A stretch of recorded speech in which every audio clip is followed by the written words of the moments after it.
You are listening to the Overcome Pornography for Good podcast, episode 191, What's Possible with Sam. Welcome to the Overcome Pornography for Good podcast, where we take a research-based, trauma-informed, and results-focused approach to quitting porn. This approach has been revolutionary and changed thousands and thousands of lives. I'm your host, Sarah Brewer. Hey everyone, welcome to today's podcast episode. Today we are doing a replay of a What's Possible interview with Sam from a couple of years ago. It's such a powerful episode, and I'm really excited for y'all to listen to it or re-listen to it if you were one of the people who listened to it back in the day, just a few years ago. But, before we hop in, I just want to tell y'all that we have another free life training coming up on September 19th. So you can sign up for that with the link in the show notes. It's called The New Revolutionary Way to Quit Viewing Porn. And this is for you, especially if you have tried all the things. If maybe you've tried the addiction recovery, you've tried the Sexaholics Anonymous, you've tried willpower, pushing away, filters, and, you've just tried and tried and tried maybe for years and years and years. You've been to the meetings, you've gone to the help that you've had available to you, and it hasn't worked. And if that's you, I want you to know that it's not your fault that you haven't been able to quit. It's like you've been trying to fix the refrigerator with the manual for the microwave. You can't do it not because you're not smart enough, strong enough, good enough. You just have the wrong instructions. And so I'm going to break that down for you in this class. What exactly do you need to quit porn for good in a sustainable way? How do we need to approach this differently? And this process that I've, used has been called revolutionary by many of my clients. It's been just totally game changing for them. So come and join us in that class. I'll be there live to teach it.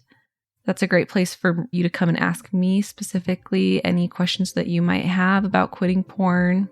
And enjoy today's episode, What's Possible with Sam. Okay, everyone, I want to introduce you to Sam. He is so great. Sam, do you want to go ahead and introduce yourself and tell us about you? Yeah, absolutely. Hi, I am Samuel Dastrup. And I found the program from a Facebook ad, actually. And I was meeting with another coach at the time. And financially, I was kind of making excuses that I couldn't do it, but I felt drawn and I even felt directed to this program. I almost felt like, to be perfectly honest, I felt like God was saying like, this is right for you. And I guess I'll tell you more about myself and then I'll get into that. But I was born and raised in Arizona and one of 8 kids, and had wonderful parents. They raised us well. They, did the best with what they had, what they were given. And, if you've ever been raised in a family that large, there's a little bit of neglect, but that's okay. Their parents are doing their best, and can't really say anything about that because when you have 2 kids and you're barely hanging on, then you realize why they were not able to give you the attention that you needed sometimes, but that's okay. But I'm married. That can still be difficult. Yeah, you can still let that be difficult. Anyways, they were amazing parents, and so I'm married. I've been married for coming up on 9 years, and my wife is amazing. I love her so much. Our marriage is better than it's ever been because of this program. I could probably talk about that a little bit more in a little bit, but we've got 2 kids, Adrian Rayleigh, 4-year-old and a 2-year-old. And for work, I'm a dentist, and I live in Merced, California, and I practice in Chowchilla, California, in Central Valley. So that's a little bit about me. Yeah. So tell us a little bit about your history, like with pornography and challenges around that for you, and what that experience was. Yeah. So when I was young, I feel like every child has a little bit of like curiosity around you've talked about like how we're sexual beings, and there's like some curiosity around that even as a child. Mm-hmm. I've actually talked to my wife about this, and she even had mentioned things from her childhood. So it was very interesting to see like that it wasn't just me, No, but it's not just you. yeah. So anyways, that's kind of where it began, and it was never really talked about. It was very hush hush in our house. It was very like traditional kind of, Church of Jesus Christ kind of mindset, and like very much like, no, we don't do this, we don't do that. Mm-hmm. And so a lot of shame kind of, subconsciously around it, and started with masturbation, and then the wrong types of friends. And they introduced me to pornography. It was probably 11 or 12 when I first started to see some things. There was just any opportunity, like something in the mail, a magazine Mm-hmm. that was like you know, the underwear section or something, just things that like I would see, and then I never was addressing it. I just felt shame. I was just shame and willpower, shame and willpower and shame. And yeah, I dealt with a lot of that all the way up until my mission. I had the whole talk with the bishop and like clean up real quick and then go on a mission, and no pornography use on the mission, but still had masturbation issues, and had talked to the mission president and willpowered through it the whole mission, and was clean like the last 6 months of my mission, and then like quickly fell right back into it. I mean, I guess this is like everyone's story, right? It's probably the same for pretty much everybody. What I appreciate you like sharing too, like it's just so helpful. One of the best ways to help with shame is to hear that other people have done this too, and that you are not the only one. Totally. So many. Yeah. I mean, I have many friends who are in similar circumstances, who we are in a place where we can have those conversations. And I'm also trying to like preach this the Sarah Brewer, like, you gotta meet with you do this program, and they're doing other programs, which is fine.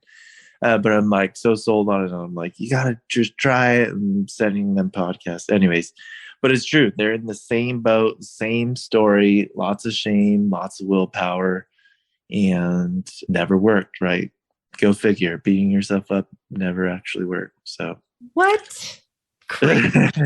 so yeah. Yeah. So you struggled with it young, growing up, lots of willpower, lots of shame, which by the way, I just want to say all the studies show now that we have is that the best way to protect our kids from porn, unwanted porn use, is sex education, period. Yeah. Like we think if we don't tell them about it, Right. they'll stay away from it. But right. The more we talk about it, actually, the more protected they are. Cause like you said, curiosity.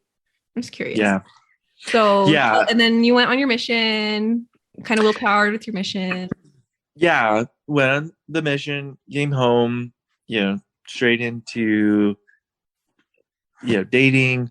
And, within 6 months, I was already starting to have struggles again into pornography and masturbation. Mm-hmm. And, I always told myself the lie that like, oh yeah, when I'm married, like it won't be an issue anymore. Like so wrong. So just so interesting, and, going back to the mission, even the talks with my mission president, the thing he would say, and I'll never forget this. And, he was doing the best that he could, and I don't blame him at all. I don't, I don't knock him for this, but his words were, "Why don't you just stop, Elder?" And that just was so shame inducing, because I kept thinking like, what is wrong with me? Why can't I just stop? Like what? Why? Like there must be something wrong with me. Like I just have, like you've talked about, like I must have, excessive like sexual tendencies or drive or whatever, but something's wrong with me. Like I'm just not like other people, and something's wrong with me. And even meeting with bishops, it was always like, yeah, you probably struggle with this your whole life, because that's what we see often. Just like so shame inducing. And I don't blame them. Like, they were doing the best they could. So I don't, but I seriously am like, okay, every bishop needs to know about this program and needs to just say, look, stop right there. Go listen to Sarah Brewer's podcast and like go, like, because that's what I needed to hear. Because Like, hearing that over and over from spiritual authority can be like especially it hurt. damaging. Yeah. It hurt, and it just yeah, it tore me up, and I just beat myself up, and I tried to throw it under the rug and say, well, I'll never give up trying, and I'll always keep fighting. But I knew, like, I was totally out of control. Like, I had no, like, I would willpower for 2 weeks, maybe a month, and then I would just look again, and it was like cycle after cycle, never going anywhere. I did the 12-step program going into dental school, getting married, thinking like, let's look at better. Not long after marriage, struggling again. Obviously too much shame going on. And I didn't have a heart to tell my wife. Mm-hmm. And I hid it for years.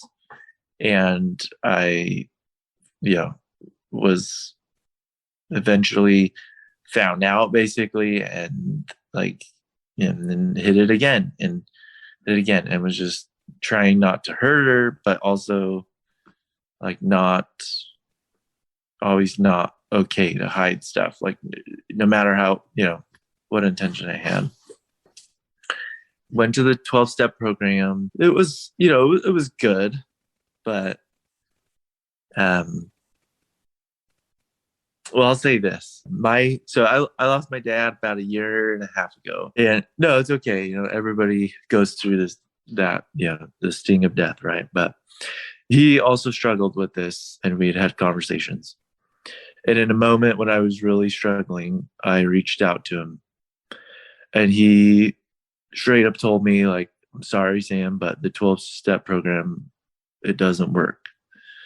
And I was like, what do you mean it doesn't work? You're wrong. Like, it works. And he's like, no. Like, I have the same friends over and over again. You say, hi, I'm Sam. I'm an addict. Mm-hmm.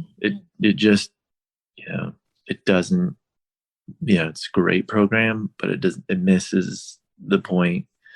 And I told him, like, I'm sorry, but I don't agree with you. And now I wish you were around, because I wish, I could tell him, like, you were right. You were right, and have that conversation with him. Well, recently I posted about that a little bit, just this addiction mindset. My friend, I call him my friend, even though we just like only kind of comment on each other's Facebook or Instagram stuff. Yeah. TJ Counseling. Okay. He said, well, addiction recovery works great for addictions, but most people aren't really addicted to porn. They think that's right. What it is. And so it's right. Like just not useful tool. So maybe, I don't know if that resonates with you, but maybe that's what was going on too. It's true. It goes so much more, it goes so much deeper than the porn. Like, and one thing I loved about your program was the Pavlov's dog analogy, because it was like, oh my gosh, that is so true. Like, my mind is conditioned to just go there. Like, I'm comfortable with that when I'm stressed, when I'm lonely, when I'm tired, when I'm exhausted, this and that. And like, of course, like, I go back to what I was comfortable with and what my brain. So I loved that part about the program, that as you like, it's not about the number of weeks or the number of months you've had, but it's the number of urges you process. That's like your, how you see success. So yeah, a lot more productive. It's a lot more yeah. And so tell me a little bit. So doing 12-step. And then somehow you came across this approach, or is there more in between there that we need to hear first? My wife would occasionally just ask, like, how are you doing with porn? And it was just such a, like, yes or no answer. that I would just be like, oh, I'm doing good. Mm-hmm. It was like, as in like, in my mind, I'm like, I'm working on it, but yeah, I don't want to hurt her again and again Yes. until I've got this figured out. Like, I want to like solve this and then I'll tell her, like kind of like the atonement. Like, I'll fix myself and then I'll go to God, and Yeah. ask for forgiveness. And, like totally the same thing.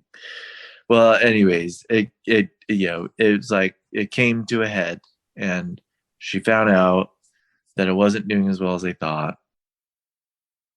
And she was just shattered again, and it was always like so hurtful. And right about that time, I was I was meeting with a coach, actually, because my sister and my mother had like a come to Jesus meeting with me after my dad passed. My sister had struggles with some habits, and I opened up to her about my habits, and she had gotten some serious help and was in such a good place. And she said, I want you to get help, Sam. And she involved my mother, and my mother was like, look, I know you're gonna justify like you're okay and you'll get over this, but I don't give a crap. Like, I'm gonna pay for you to get coaching. I'm gonna help you. Like, you need help. And I was like, yeah, you're right. So I found a coach. She was great. She was great, but just wasn't going anywhere. And when I saw a Facebook ad for your podcast, I was like, well, I can listen to a podcast. I drive a half an hour to work every day. Like, that'd be great. And so I started listening to your podcast, and I was just like, this is truth. Like, there are things in life where the Spirit's just like, this is truth. Like, there's nothing about it that is remotely like, Satan speaks in like two truths and a lies or anything. This was just, it like spoke to my heart. Like, you need to seek this out, and you need to, like, this is it. Like, you need to watch it. So I was just binging on the podcast, and I was like, I know I need to join this coaching. I don't know how I'm going to do it, because I haven't told my wife that I've been slipping up, and this is going to crush her. And then on top of that, financially, like, I don't know if we can do both. And I don't have the heart to like crush this coach's heart. And I'm just not good with confrontation. So I didn't want to like, anyways, it finally came to a head. She found out, my wife found out. I told the other coach, like, I need to look into this. And I jumped into this. And from the moment I started, it was like a huge change, like a completely different thing. And I don't want to like put my success on like the months of sobriety, because like I know that's not true. Like that's not truly what it's about. It's about the number of urges. But I can't deny that like I've never had this kind of control in my entire life. I first went 4 months straight with no slip ups. I had a minor slip up, and now it's been 6 more months. It's been like in 20 years, I've never been in a place in life that I felt this good in 20 years. Like, from the moment I first was struggling with masturbation, and then eventually pornography, in 20 years. And that's massive. Like, that for me, that's massive. That gives me chills. Yeah. For me, it's like, okay, I don't even care, about anything else. That right there tells me like this is, but it wasn't just the time. Like, the time didn't even really matter. It was that for once in my life, I didn't feel out of control. Like, I've always felt like I had no control over the situation. And for once, I feel like am like gonna do this, like I'm gonna get there. And so anyways. And probably like that slip up you had after 4 months, like that Yeah. wasn't like, oh crap, now I have to start over. Right. It's really been 10 months of like really amazing success for you. And It that's had. just pushed you and helped you more. Yeah. In my mind, I can feel my mind being conditioned, like reconditioned. I can feel the urge like lessening. I can feel, I mean, I still have those urges, but it's not like I just have to get into this or it won't go away. It's not like that anymore. It just isn't, and like, it's just not, it's not, it doesn't have that pull like it did, and that's massive. Yeah. So I'm still working on it. And Tina and I have been talking about like the next step, but Beautiful. That's amazing. So tell me a little bit, what were some of those big breakthroughs that you had that helped you get to this point? yeah. So we focused on the urge milestone first. And that was honestly like the majority of it was urges. And just let me say really quickly, when you say we, so just so everyone knows, okay. because you worked private coaching Tina. with Tina in the program. Yeah. Yeah, with Tina. And sorry, one more thing, just for those who don't know or haven't heard me say right, in the program, you can come in and do the work yourself, which you've heard some people who in these interviews that I've been doing talk about that. And some people who also work with a private coach alongside, they both have great benefits. And that's just the path that you took. So just wanted to clear that up. Yeah. And so Tina, I am very much a all or nothing kind of person. Mm-hmm. And that was another thing that the program has showed me is like, no, that's not the right mindset. And so Tina and your podcast and you, it showed me, like all or nothing is not great. And even like the judging, like based off the number of months, like is not great because it kind of urges you towards a all or nothing mindset. And so she's like, let's just focus on one milestone. Let's not like do all all of them, so which was really good because I just go there like all or nothing.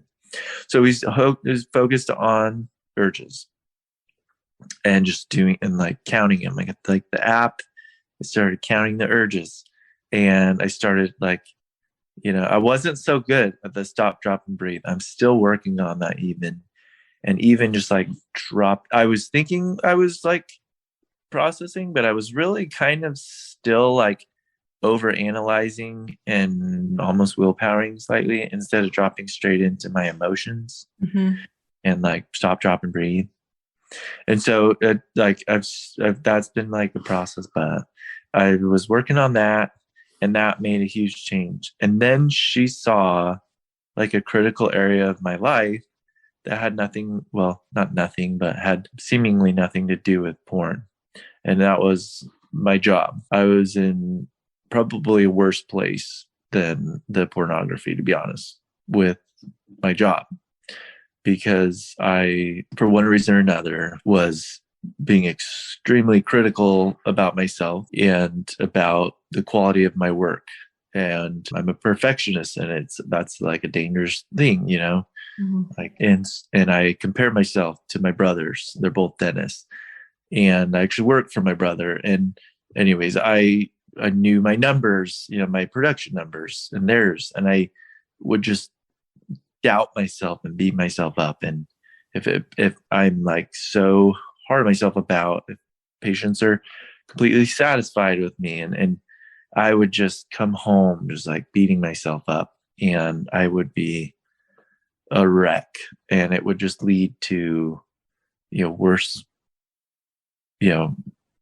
like when psychologically you're not in a good place, like your performance goes down, right?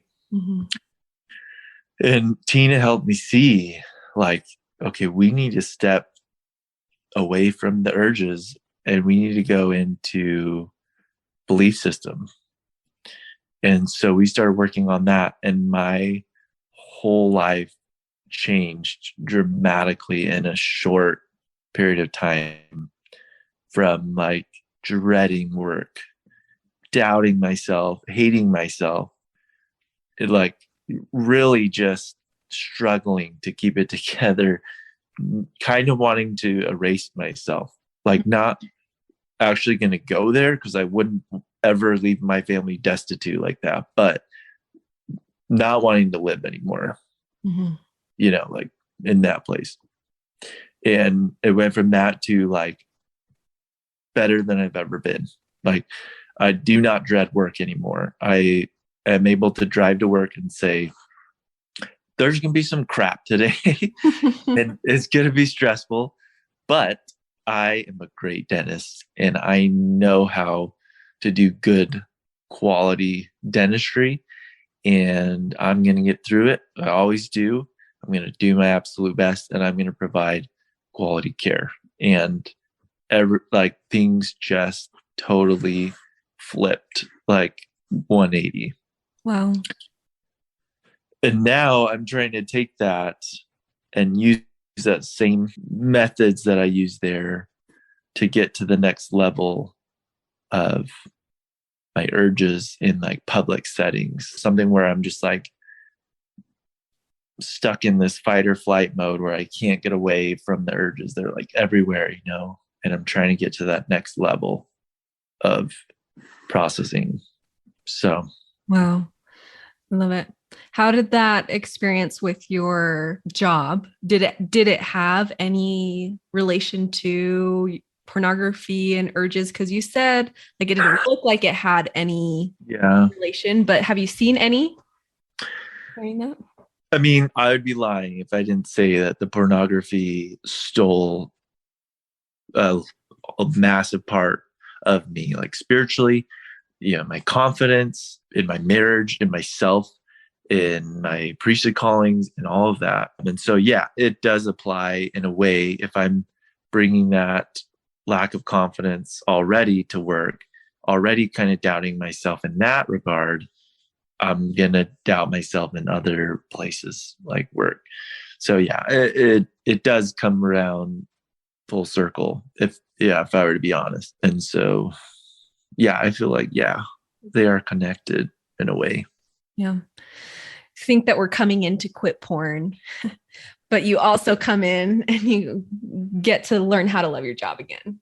Yeah, that right. That was the bigger, honestly, like that. And it goes so much further than that. Like now I have more capacity to love my children when I come home because I'm not bringing that home. Like I am not snapping at them. I am like more patient with them, with my team at work, with patience, like because I love myself again. Like I've just hated myself my whole life.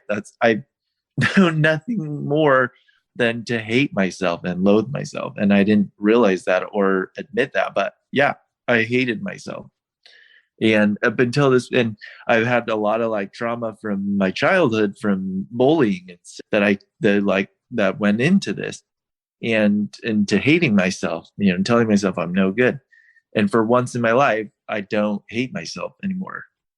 And that goes straight into like how I treat my children and the capacity to love them and teach them like it's okay to have that sexual curiosity, and it's okay, and to have those conversations and then help them not be traumatized like maybe I was. And I don't fault my parents. They did a really good job. They did a lot better than what they were given. So yeah, what lucky kids. What a gift for them. Well, yeah, I hope so. Yeah, you can really screw up your kids. I feel like, yeah, I've just started realizing you can. Yeah. Anyways, I'm with you there. I'm like, oh my gosh, is there any way to like not add trauma to your kids? I don't know, but I'm gonna do my best. Right. How do I not shovel my crap onto them? I guess that's the point of life, right? I mean, I think that's like a big shift we're seeing, at least I see in the world a lot, is People are Yeah. now more focused on healing themselves. And because they realize when you heal yourself, you heal your kids. Like when you just focus on other people and you're like ignoring the stuff inside of you, it perpetuates trauma and stuff. Totally. Yeah. Like what? Yeah. That generation was like, hush, hush. Mm-hmm. If you're getting therapy, there's something wrong with you. Yeah. And like, and still like some of that, like is still today, like there's a little bit, and I'm just like, I don't care. Like, I'm just like, okay, I look at porn. I've had problems with porn, and this is who I am. And like, I'm gonna talk about it so I can help others and I can fix myself. Yeah, so good. I love it. So what do you think is possible for you now as a result of the work you've done so far? Like what's next? I love your recent podcast of the don't settle, right? And that's kind of what's next. So yeah, I'm working on that, but I still buffer a ton, and not in the way of like pornography, but like I'm a YouTube addict, big time. And I've started a YouTube channel because I want to create rather than like my new mantra. And honestly, because of you and your podcast, is like create, not consume. So like create, not consume, right? And you talked about that, and I love that because consumption is like our generation, and I just hate it. Like I hate what it does to me. I hate that I run away from my problems. I just spend so much time on YouTube consuming. And what it really comes down to is like I want to do things, but I don't have the money for it.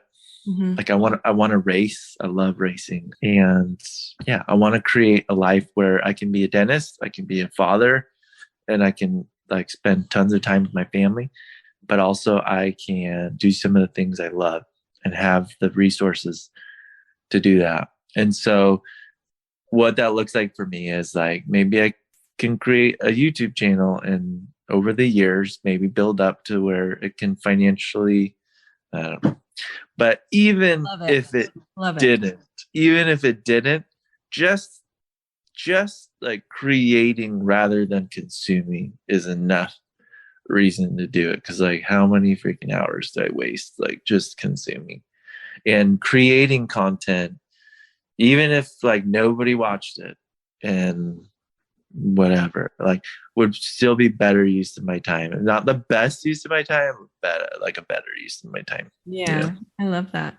Well, and like with porn too, you thought you'd never be able to quit porn. And now look at the success you're having. Right. I mean, people create and make a lot of money off of YouTube. Why not you? Yeah. Yeah. Why not you? It's the same thing. I don't know. My views have changed, but I just want to race. I just want to race. And I want to be a good dad. And I want to be a good dentist. And I do love dentistry. And I love the craft. And I love, getting better and better. And I love like seeking excellence, in everything that I do. It's like the one thing that I'm just like hell bent on, to like be excellent at everything, for better, for worse. But as long as it's not perfectionism, like excellence, is okay. Like, yeah. Anyways, I digress. Cool. Well, so thinking about people listening to this podcast that are where you were a year ago, a couple years ago, 3 years ago, whenever. Yeah. Like thinking about them, do you have any last insights or anything else you want to say? Totally. Yeah. Just freaking spend the money and get the coaching, because like you say, the best investment that you can make, it's not in the stock market, it's not in this, it's not that, it's in yourself, it's in your mind. Investing in yourself is the greatest thing that you can do, because it will not only empower you, but it will empower generations to come. Your wife, your family, it will, heal relationships. It will give you, what you're seeking for in life. Like it's worth the money. it's worth the money. Just do it and stop making excuses. That's what I would tell myself. I'm not telling people because I know how hard life can be with money, but just I'm telling myself that really 6 or however many months ago. Yeah, like, really beautiful. I love that. Do it. I remember making a really big investment in one of my first coaching programs, like $18,000 or something. Yeah. And we were living in my parents' basement and barely starting to make a little bit of money. And my husband's like, are you freaking kidding me? Like, you are not seriously considering this, are you? I'm like, I actually am, because it was kind of like I'd been listening to this podcast and it totally changed my life. I'm like, I'm so like I can do so much with that. Right. And so we did it. And it was crazy. And look where you're at. It was crazy. And going back, even my husband, he says going back, what I would tell myself is don't fight her on that. Like, this is going to be one of the best things you guys can do for your marriage, for your relationships. And then of course, for like what I do in the world now too. Yeah. That. So exactly. So I totally feel you there. And I've tried to make my program much more affordable than $18,000, but it's still, if you're not used to investing in yourself, it can feel like a lot, for sure. It's always going to feel like a lot. And honestly, your program is amazing, and it is more than worth the money. It is more than worth the money. It is not even that expensive. Like, just do it, Mm-hmm. So anyways. That's my plug. Thank you. Well, and congratulations. And just like I said, thank you so much for showing up and sharing your story with people. So helpful for so many people. And thank you. Look where you are because of you and because of what you committed to. So hope you feel. Yeah. And thank you. I have a lot to owe to you and Tina, and really thank you guys, because I would be in the same mess if it weren't for this program. I'd be in the same mess. Well, and I am continuing to tell people, I'm like, but remember, you're the hero here, because there are also like 25,000 people who listen to this podcast every single week. Not all of them are where you're at. Like, you're where you're at because of what you have done. I get to teach you, I get to give you the stuff, but like the results come from you. Yeah. And unfortunately, it took a whole hell of a lot of pain to get there. Mm-hmm. Not rock bottom, but like in, the pain that I caused my wife to push me, and the being pushed by my sister and my mom. Mm-hmm. But nonetheless, I feel like God directed me to this program. I really do. Yeah. I really do. So, that's how I feel about the programs I started with too. Yeah. That was God. Yeah. I really do feel that way. Yeah. Well, thank you. Okay. Thank you so much. Have a great Thank you, Sarah. I want to invite you to come and listen to my free class, How to Overcome Pornography for Good Without Using Willpower. We talk about how to stop giving into urges without pure willpower or relying on phone filters so that you can actually stop wanting pornography. We talk about how to stop giving up after a few weeks or months, and spoiler alert, the answer isn't have more willpower. And then lastly, we talk about how to make a life without porn easily sustainable and permanent. If you're trying to quit porn, this class is a game changer. So you can go and sign up at sarahbrewer.com/masterclass, and it is totally free.